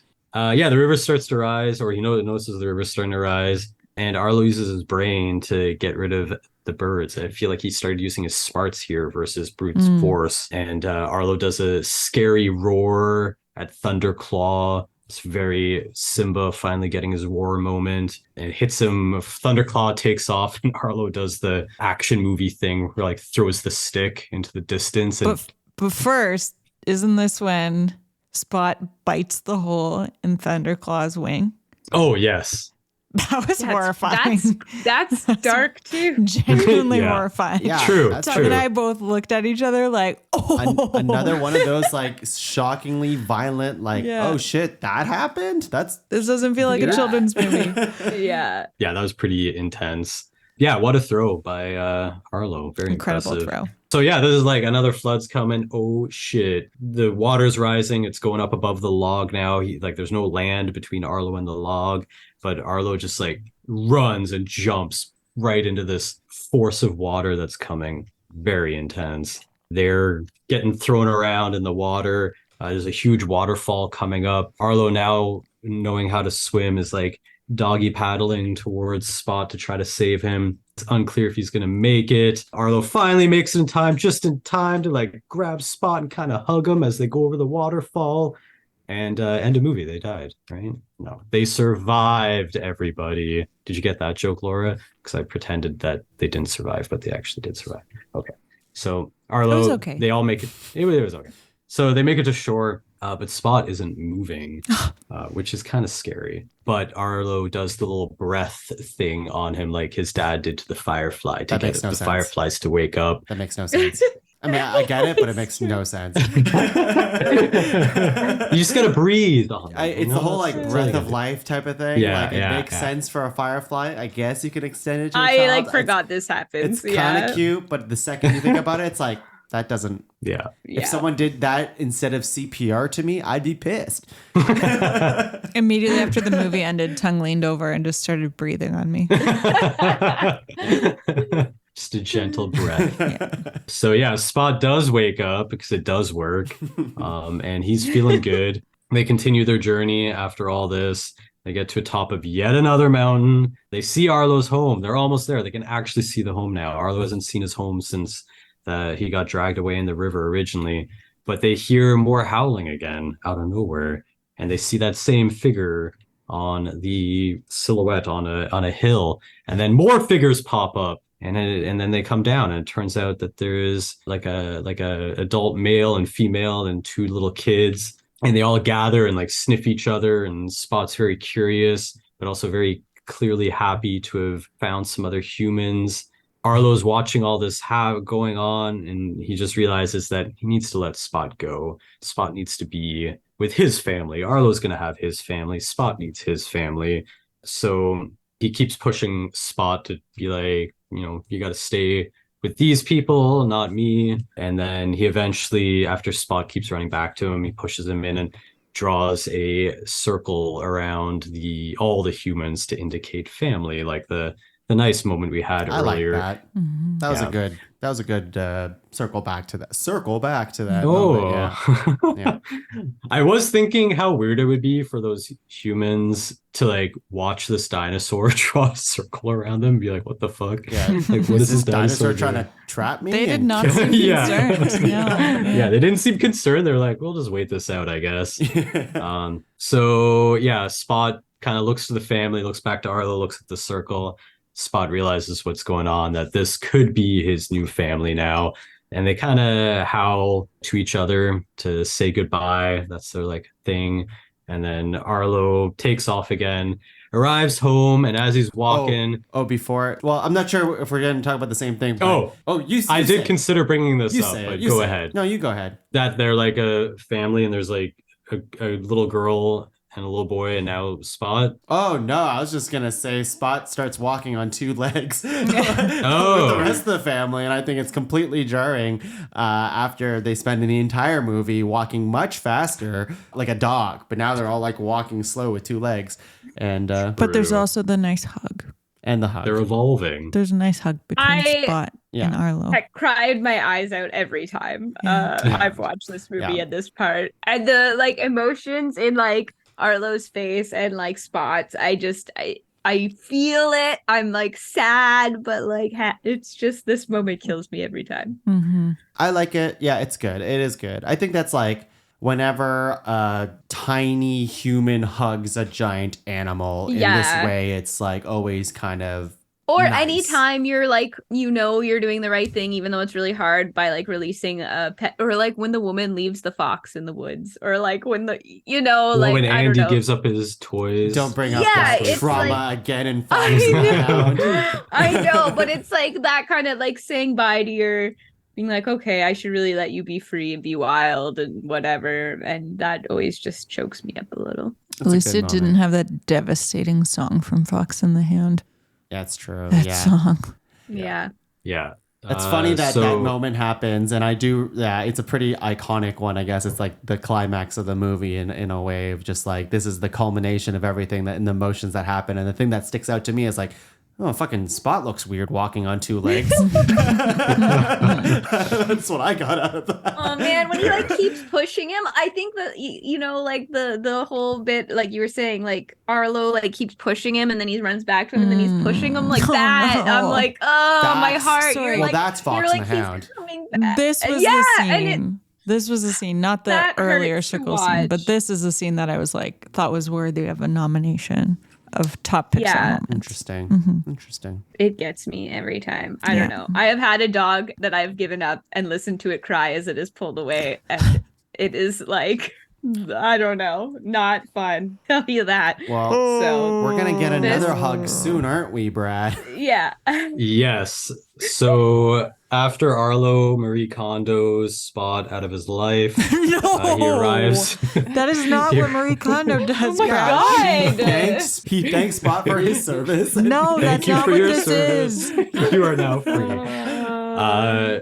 So Arlo arrives back home, casts a very big shadow now as he's walking along, which I do believe, I didn't go back and look, but I feel like it was a similar shot at the very beginning of the movie, right before you see the dad for the first time. You see like his shadow cast. So he's clearly coming back, a new dinosaur. The mom sees him at a distance. She's toiling away in the fields still, thinks it's the dad at first, but then realizes it's Arlo. They Which run. also happens in The Lion King. So Robbie's like, Mufasa?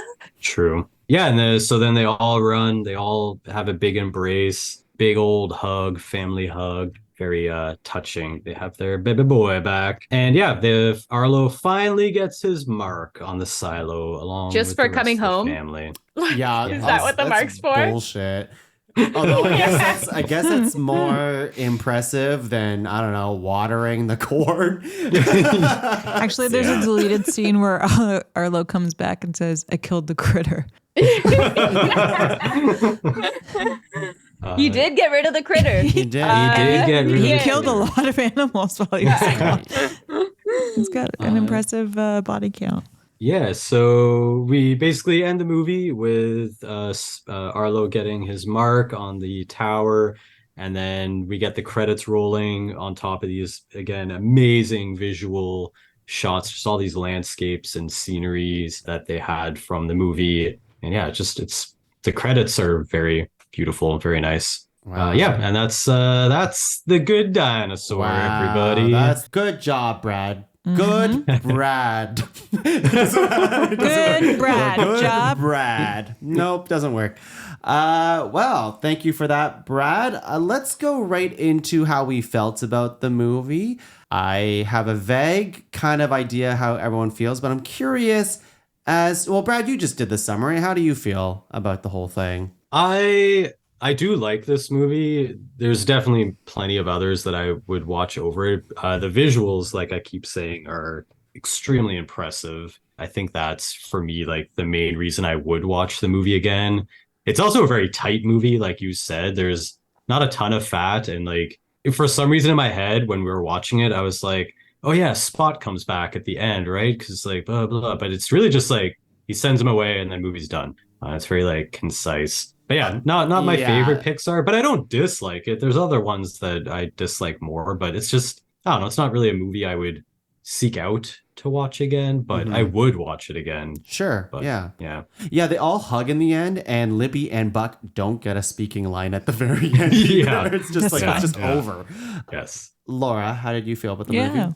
I liked it more than I expected to. I do think it is a good movie.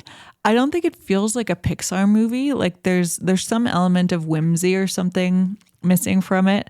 With the exception of the pet collector, I feel like it just doesn't have like the imagination that I'm used to seeing from Pixar movies.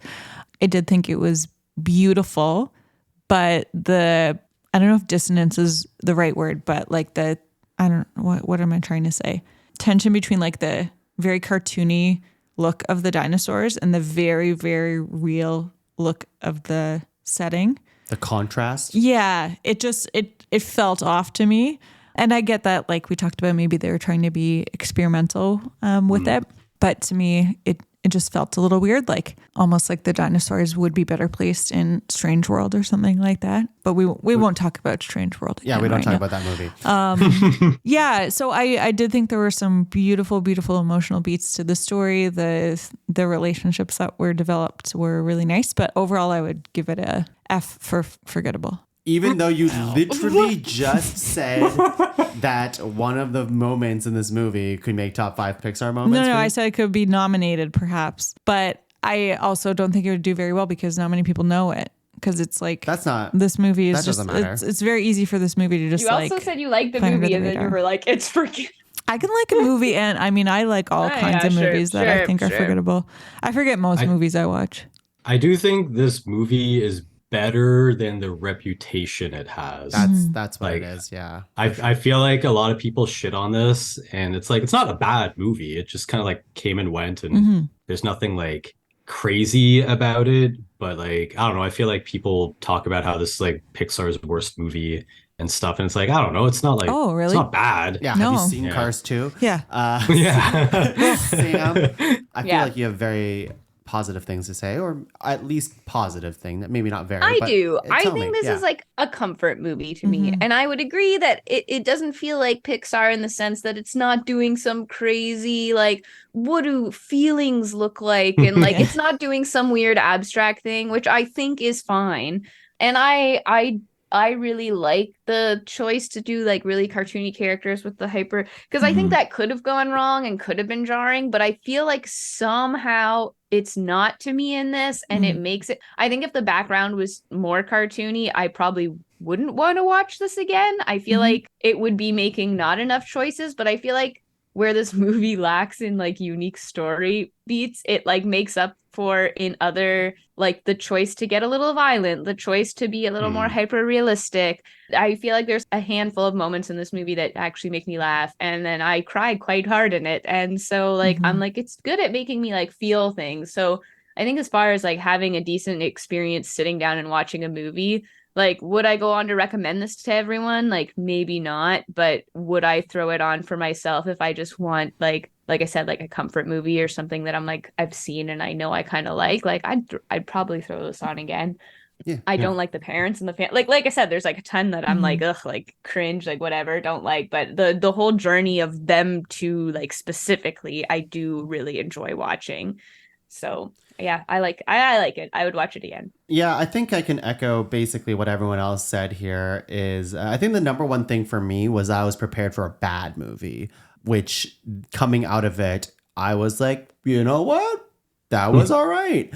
And I could see, children watching it, and it feels like it's accessible to people who don't watch a lot of movies. You can show this to a kid who's never seen The Lion King, and it's like, you can learn something from this, maybe. Like it has the lessons. It might be a poor imitation of things that I like from other movies, like Lion King. I think the whole way they handle like the parents and the dad dying and the Mufasa stuff, it's like I see it's very clear what you're doing here, and I don't think it does a better job of it. I think it's like just a cheaper imitation of those moments. But yeah, I think the beach scene with the sticks and the fireflies and him running through the birds and like the very end with Spot hugging Arlo is really nice. And then everything in between. It's like it kind of goes up and down in terms of quality, I find. But I think overall, I didn't hate it, which is something that sounds like more negative than I mean it to be. But there has been movies that we've watched in Disney Dummies, Pixar Pals, where I could not wait for that movie to end. Like I wanted that movie to end so bad. Cars 2 comes to mind instantly, right? Or any Cars movie so far. Anyways, this one was like, yeah, at least it told its story and it got out, and I feel satisfied by that. I think maybe I'll save it for hot takes, but no, I'll save it for hot takes. There's something intriguing. Yeah, there is something that I'm just like, well, I don't know. I'm about to start on it. I don't want to. How about we go right into Pixar Particular Who, me? No. Particulosaurus? The Particulosaurus? Does that work? Sure. Okay. Particulosaurus number 1. Arlo is 18 feet tall. Okay. That's what the internet says. He seems shorter. I don't know. It's hard to say because it's all relative. How big were trees back then? We don't know. Here's another internet fact. The river scene where Arlo gets swept up in the water required 17 terabytes of storage, which was more than the entire film of Cars 2. And I'll say it, that Cars 2 storage, waste of space. I wrote down animators observed elements, but it should say elephants to get a sense of the weight and scale because they couldn't afford to go to the dinosaur zoo. Just kidding. There are no dinosaur zoos. Great. Because they're extinct. So in the beginning, this film was being directed by Pixar veteran Bob Peterson. I don't know what happened with that, but Bob Peterson was eventually replaced. And so Peterson was replaced by Peter Son. That's the new director's name. The internet didn't make that joke. I did. And it's not a joke. It's just a fact. And as we heard earlier, Peter Son voiced the pet collector. And he also voiced Emile, the older brother, in Ratatouille. And Son was the inspiration for Russell in Up. Because I guess the animators were just hanging around, like, trying to, like, draw, what could this little Russell guy look like? And someone made kind of like this childish caricature of Son, and it eventually became Russell. Peter became Russell. Peter Russell is a person. Right? Peter Russell. We have a Peter Russell rock garden on campus. Yeah. But Peter Son became Russell from Up. So fun fact. Nice. Arlo was originally going to be older. And so when he was older, he was going to have more siblings.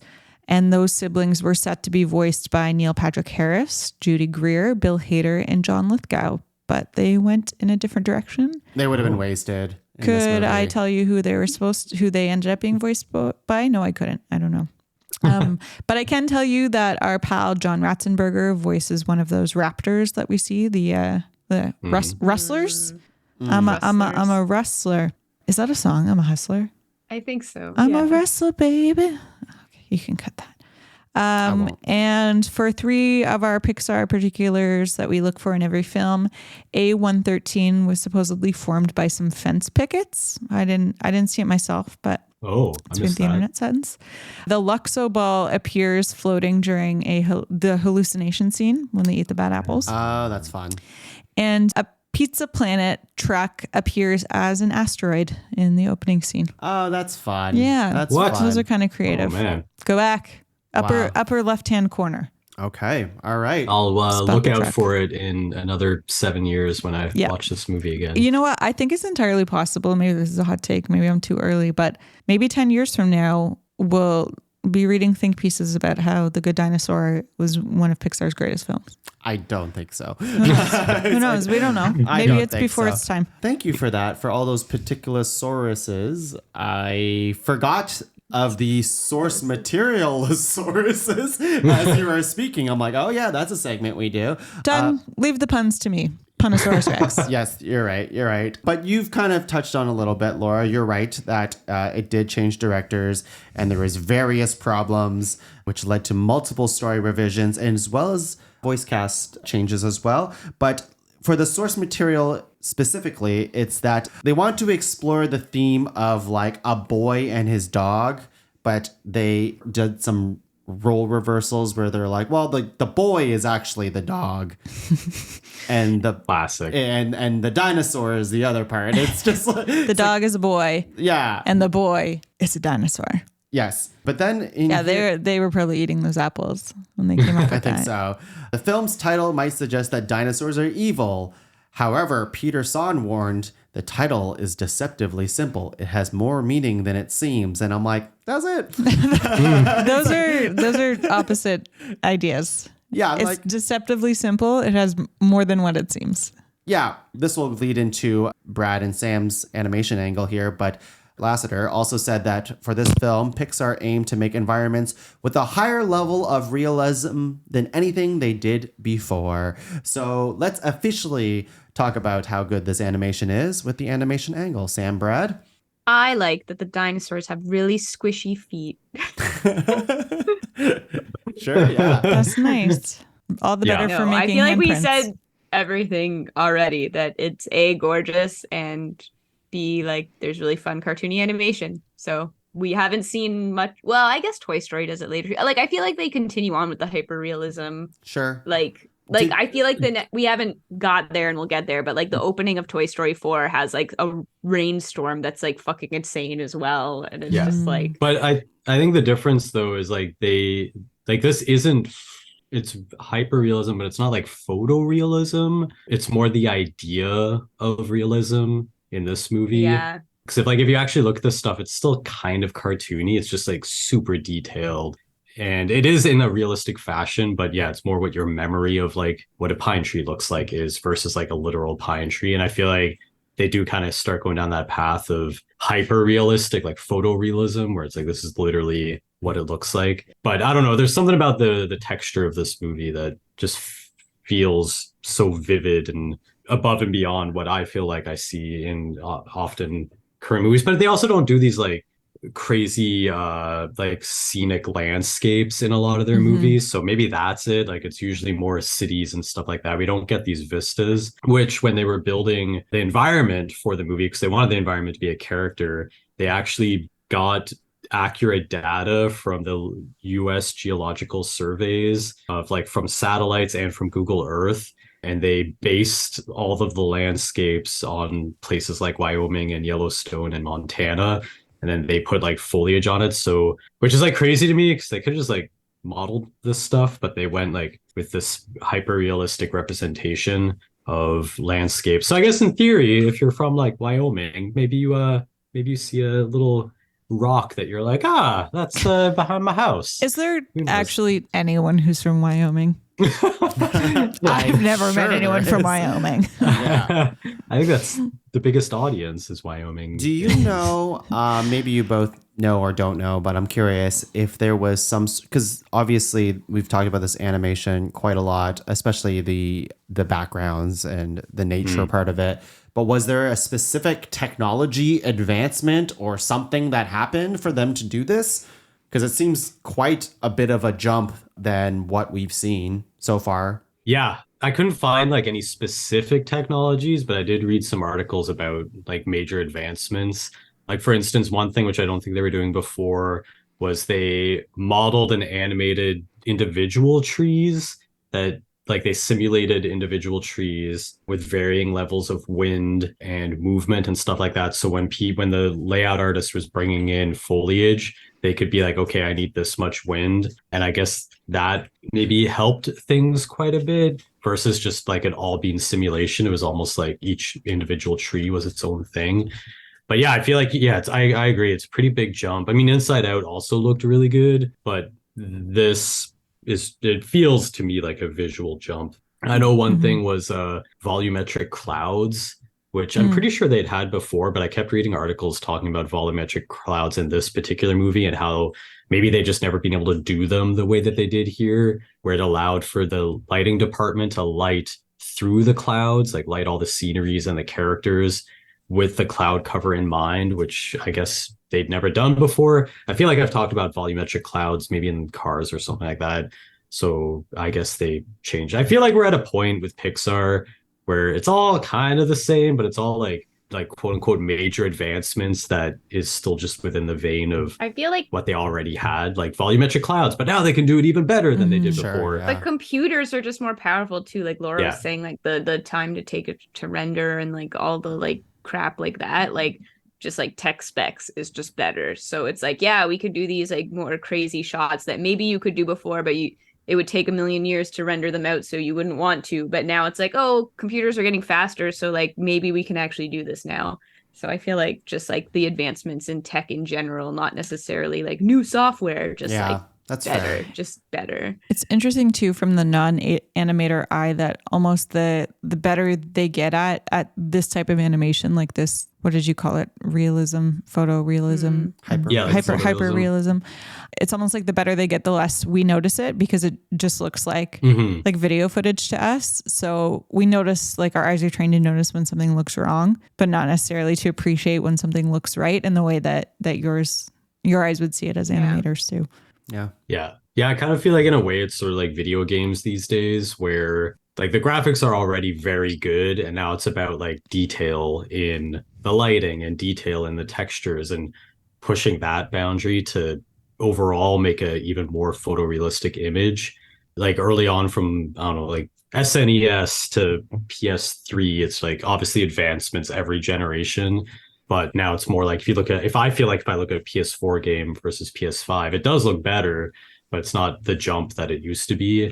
And it's more just like, look, we've got the textures are 8K instead of 4K now. But if you don't have like a 4K TV, it kind of just looks similar. And I feel like, so I think it's kind of a similar thing. But there's a lot to be said for art direction as well. Like there's a reason this movie is from 2015, but I still think looks as good as the movies they're doing now, whereas like Inside Out and Monsters University, which are also very good looking movies, I feel like didn't hit me as in the same visual manner. And I do think that comes down to art, like really, really smart art direction to not necessarily try to go one for one photoreal, but still have that touch of artistic license to craft things. But very good looking movie. Yeah, definitely. I do not recommend seeing it as our first movie, or seeing it as our first movie on our TV. It was very good. Yeah. You might after one of my hot takes. Oh, well, we're not there yet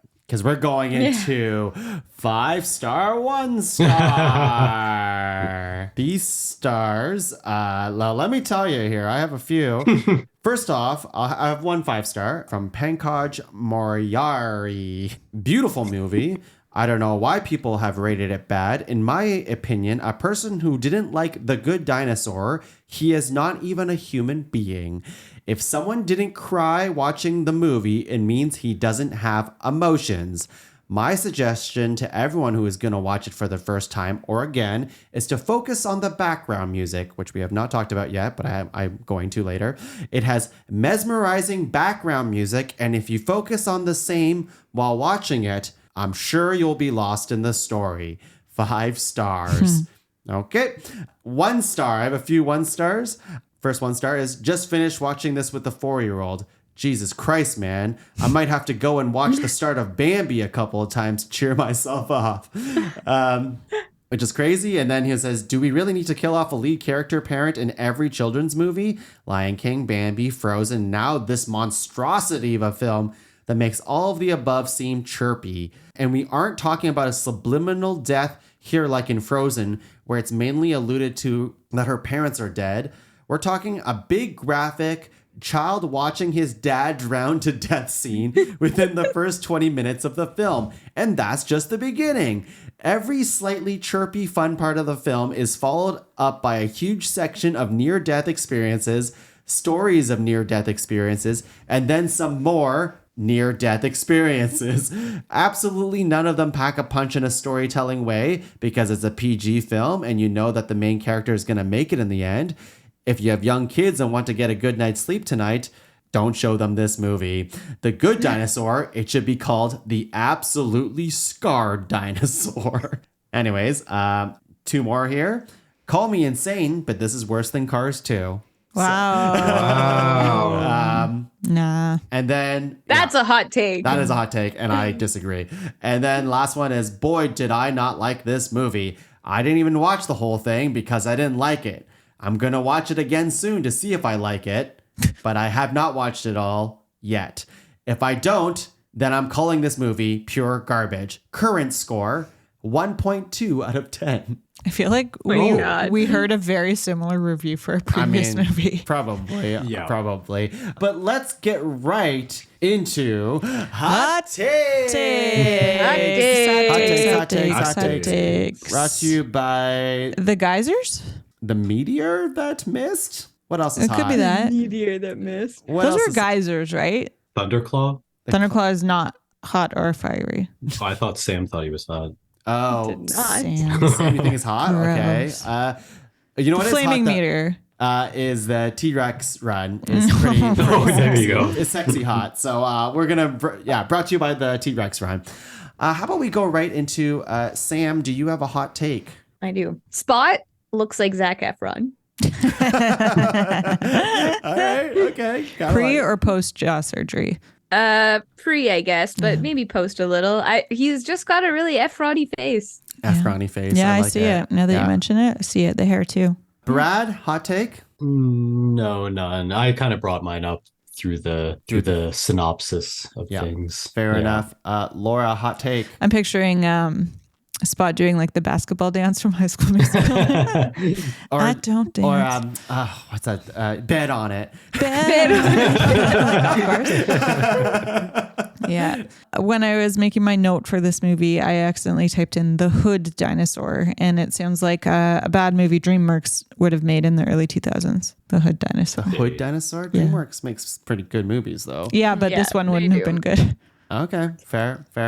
My hot take is I feel like the soundtrack of this movie was the cut stuff from Brave, the cut music from Brave. Because did you guys get like a Brave feeling out of this? The music? I did. My notes just say I like the music, but then I'm like thinking about it. I'm like, I don't like remember exactly what it was, but yeah, very folky. And I was gonna say the music fucks, and I'm close to saying that, but it does sound like I would Brave. agree. I think that which feels out of place for this movie, but I did like the movie. I think or the music. Sorry, I like the music for this movie, but it just feels out of place. I think it actually just drew attention to like the connections between. I want to say so. It started off with a really strong Western feel, and I feel like it kind of made that connection between like country music and bluegrass, and the similarities between bluegrass and Celtic music or Gaelic music. Mm-hmm.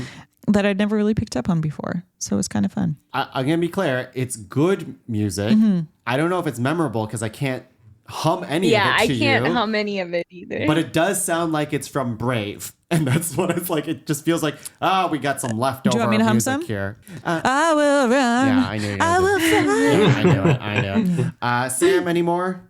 Yeah. Remember earlier in this episode where I said thunderclap fucks? Maybe I was wrong. Yes. Thank you, Sam. Terrifying. I don't know that he fucks. I just think he's a cool villain. I think he's worthy of discussion when we talk about villains because he's pretty creepy. I don't. He's very creepy.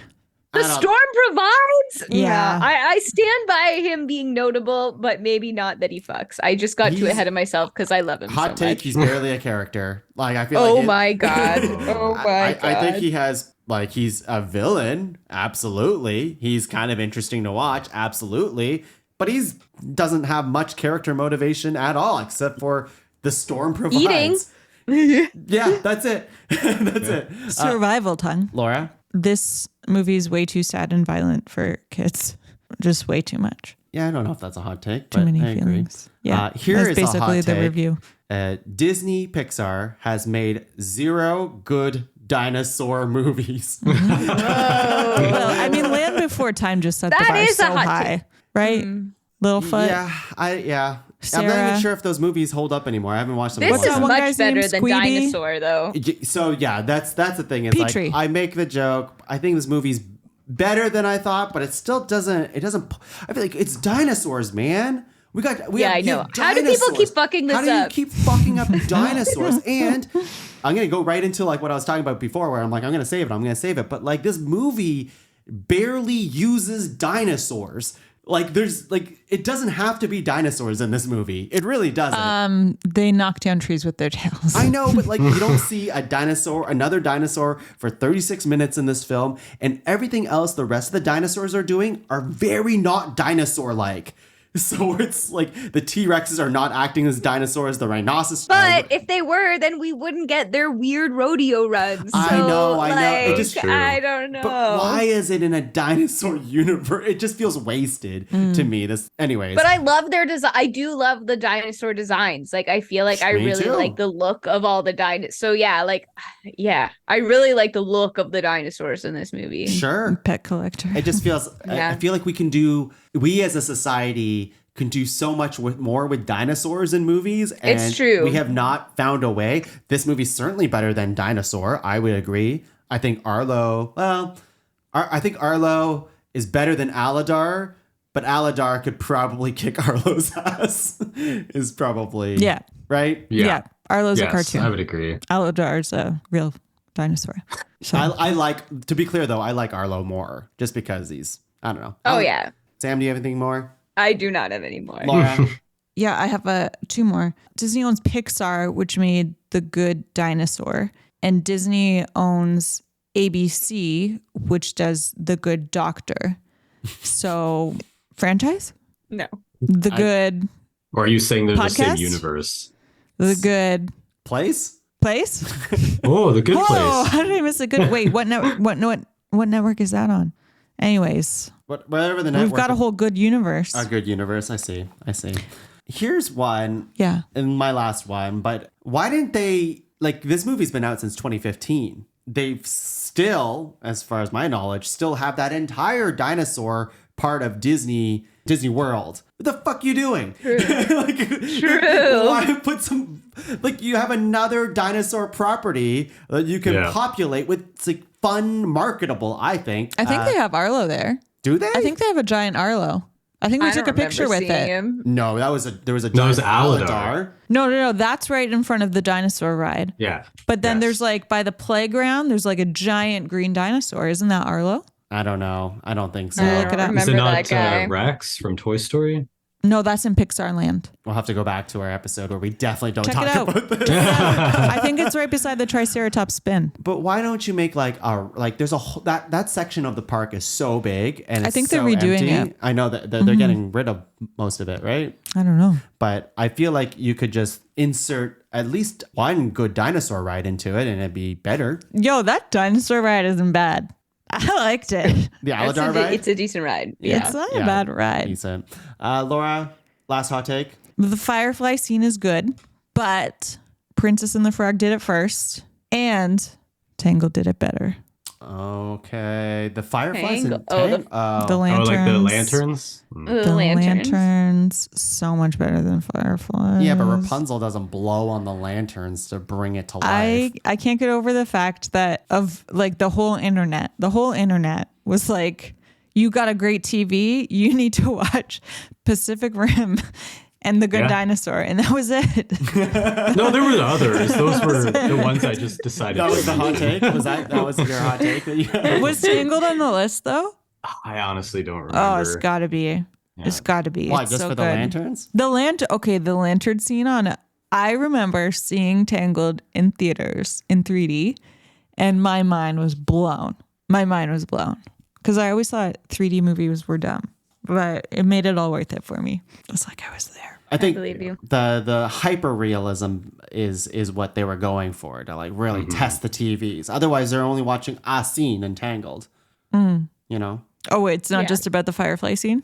No. No. It's about the whole movie. Oh, I thought it was just for the firefly I mean, there's scene. obviously a lot of movies we could have watched, Yeah, but we chose Good Dinosaur. I mean, they could have Pacific Rim. watched Avatar if they really Yeah. wanted to like test the graphical Blade fidelity. Runner 2049. Oh yeah, tons of options, but they chose Good Dinosaur because they're big Arlo fans in that love that. family. You know what that is? They really wanted to make a mark on that TV.